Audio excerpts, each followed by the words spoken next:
You're a young person here, and you say, boy, what do I want to do for my life? Honestly, you should get married as young as possible and have as many kids as possible. Period. Reject the siren song of modernity. Where did we go wrong where we think that your bank account balance means more than passing down to the next generation? Where did we go wrong, everybody? Charlie Kirk urged young men to embrace marriage as a source of meaning, stability, and purpose. A new Wall Street Journal piece warns that the internet can derail that path, pushing promising young men into isolation, despair, and violence. Dr. Drew Pinsky is the Chief Patient Officer of the Wellness Company and host of Ask Dr. Drew. Dr. Drew, what are your thoughts about that? Men in particular, boys in particular. Yeah, boys are lonely. Boys are not given the usual skills of how to develop relationships, and they're withdrawing. They're being told they're not worthwhile. They're toxic. I mean, those messages they've been receiving now for years. I'm starting to wonder, Brian, I mentioned this to you before the cameras heated up, the extent to which lockdowns are contributing to this. We knew lockdowns were going to be a catastrophe, particularly to 8 to 15-year-olds. We did countless interviews about that, too. Right. And they were digging deep into things.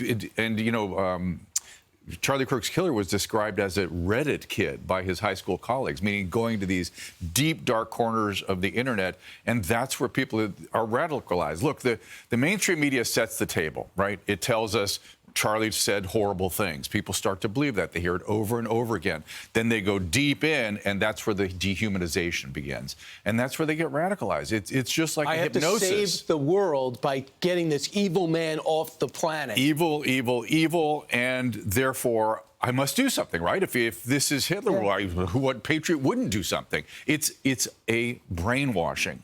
And if we don't deal with it as such, there's going to be more brainwashed kids out there. Right. I wouldn't doubt that outside sources outside our country are actually pushing some of this, too. Makes sense, right? Bots. Wouldn't you? If you were outside looking at that, you go, let's amplify that. The only way to stop America is try to tear it apart from the inside.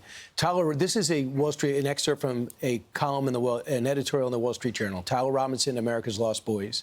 Video games in the digital world may not cause mental illness, but they can form a self-medication that provides illusionary relief from emotional troubles, even as they propel antisocial behavior. The solution isn't to ban them, but to create social structures that prevent young men from falling through the cracks. Lost Boys poses a broader cultural problem. Mr. Kirk sought to bring young people like Mr. Robinson out of their caves. It's hard to hate someone you meet in the flesh than an avatar, a digital dystopia. Yeah. It's a good point.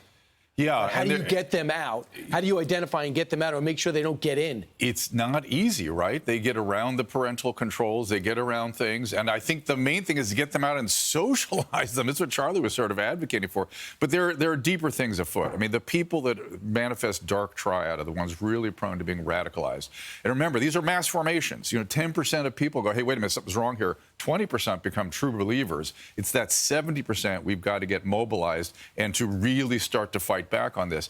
But if you have any degree of psychopathy, narcissism, Machiavellianism, these people that can be ruthless, empathic failure, and may not really appreciate emotions exist, they can be severely radicalized and be very, very dangerous. And I could just say you could even transpose that on a lesser extent to Washington. Republicans and Democrats don't talk to each other. So I hate the image of I think that person is as opposed to the person I had lunch with. Brian, listen, I was thinking this morning that unity, but they want unity around their ideas. Let's get unity as human beings and as Americans. Yeah, we should get up every day and say, I don't know everything.